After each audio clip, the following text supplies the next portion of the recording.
It's a Thursday in October, and the garage has your car. You're stood in the kitchen holding the phone slightly away from your ear, because the man on the other end is being kind about it, which is somehow worse. £840. Brake lines, a wishbone, and something else you didn't quite catch because you'd stopped listening after the number. You have £912 in a savings account you opened in March. You'd got into the habit of checking it on Sunday nights. Not for any reason, just to look at it. 7 months of small, boring decisions sat in one place. The lunches you made instead of bought. The nights you said you were busy. The trainers you looked at twice and left. It had become a sort of quiet company. You tell him to go ahead with the work. And the strange thing is you don't feel devastated. It's flatter than that. You feel like someone who queued for an hour and got sent back to the start, and who can't even be angry about it, because the car is how you get to work, and the money was for exactly this. And everything about the decision was correct. That's where most people's first £10,000 dies. Not in a catastrophe, on an ordinary Thursday, doing the sensible thing. Most people don't start again after that. You do though, 2 weeks later, quietly, without telling anyone, because telling someone would make it a thing, and things can be failed at publicly. And this bit is not inspiring, so I won't pretend it is. There's no system. There's no app that fixes it. It's 100 small refusals that each feel too small to matter. The meal deal that becomes a sandwich made at 7:30 in the morning. The gym you'd stopped going to in February and were still paying for in June. The subscription you cancelled and genuinely could not remember signing up for. None of it feels like progress. It feels like being slightly bored for months. By February, there's £500 in there. £500 protects you from nothing. It's a tyre and a bad week. If the car had gone again, you'd have been back to zero with a shrug. But on a Sunday night in February, you look at the app and the number is bigger than it was the Sunday before. And it was bigger that week too. And somewhere in there it stops being an amount and starts being a direction. That's the entire beginning, and nobody makes a video about it because it's dull. The number went up instead of down. That's it. That's the whole first act. At the end of March, it goes past 1,000, and you look at it twice, because there are 4 digits where there used to be 3, and you're slightly embarrassed by how good that feels. Then the WhatsApp group starts. It's a stag do, not yours. Someone you've known since school, someone who'd notice if you weren't there, and it's 3 nights abroad, and by the time the flights and the apartment and the obviously we're all chipping in for the meal have been added up, it's about £600, and there is no version of the conversation where you say no that doesn't cost you something more expensive than £600. You go. Of course you go. And it's a good weekend, genuinely. That's the part these stories always leave out. You laugh until your face hurts. You don't regret it, but you come back to £640 where there used to be £1,200, and for a week you can feel the old gravity pulling. What's the point? Because at this rate, you'll be doing this forever. Here's what you miss at the time though. You dipped, and you didn't disappear. The version of you from last October would have gone back to zero, because the money would already have been spent long before the trip. This time you went to 640 and kept going. That isn't a small difference, that's the difference. By the autumn it's over £3,000, and the threats change character entirely. Because nothing is coming for it anymore. The car behaves. The boiler holds. Nothing breaks for 9 months. And it turns out that's more dangerous. Because now the only person who wants that money is you. The car you could upgrade, not because you need to, but because yours is 11 years old and everyone else's isn't. The holiday everyone's booking in the group chat. The very reasonable sounding thought that you have been careful for 1.5 years and you have earned something, and it's your money, and it's just sat there doing nothing. That last one is the dangerous one. Just sat there doing nothing. You'll hear that sentence in your own voice, and it will sound like common sense. This is where most people lose it. Not to an emergency. To permission. And you nearly do. You get as far as the finance calculator on a Sunday evening, working out what the monthly would be, and you're not even really deciding, you're just seeing. Then you do something small and slightly odd that changes the whole thing. You work out what £3,000 actually is. Not in things, in time. Rent, council tax, food. The bare minimum of getting to work and staying warm, and it comes out at about £270 a week.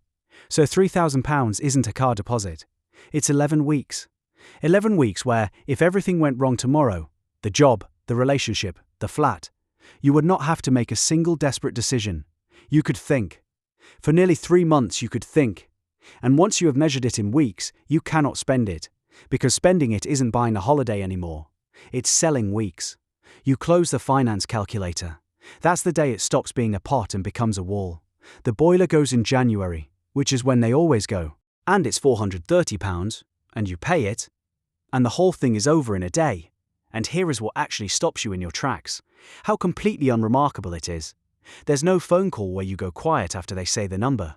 No working out which direct debit you can move to next week.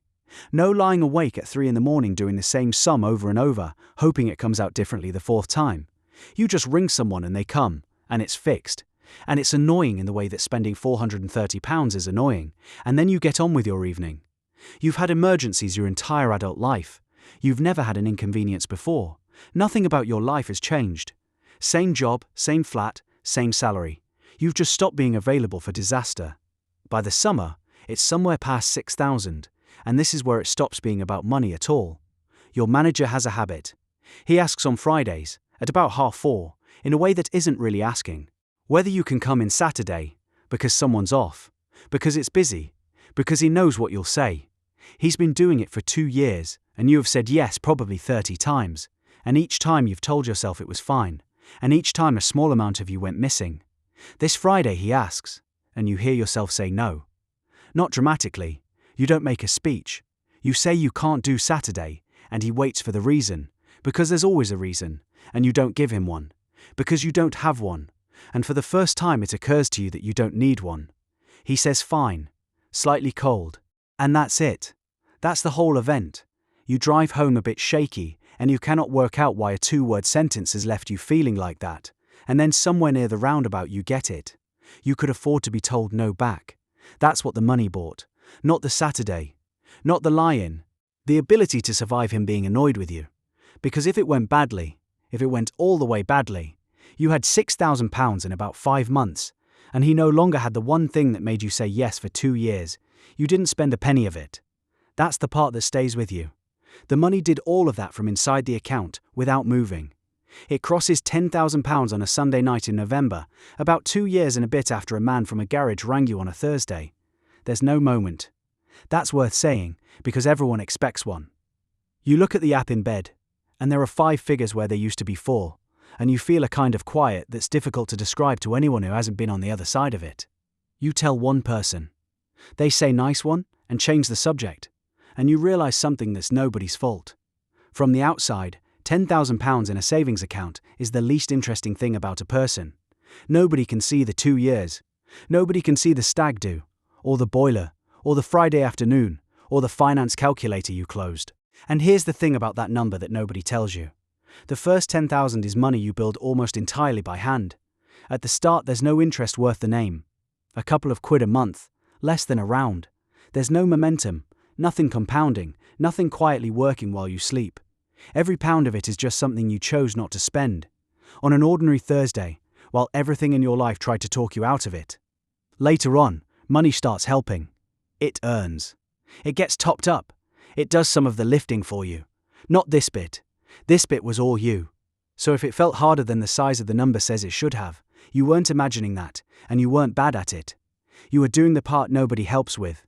Somewhere tonight, someone has £912 in an account they opened in March, and they've got into the habit of checking it on Sunday nights for no particular reason.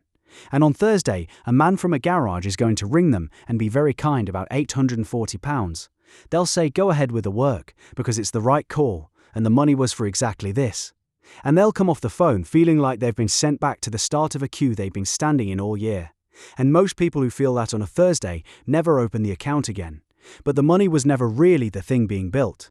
The 10,000 doesn't change your life. Becoming someone who can build it, lose it to a garage on a Thursday, and quietly start again a fortnight later, that changes your life. The number is only the proof that you did. If you found this useful, subscribe to the channel, like the video, and share with someone. It really helps the channel grow and reach the next person. I'll see you in the next one.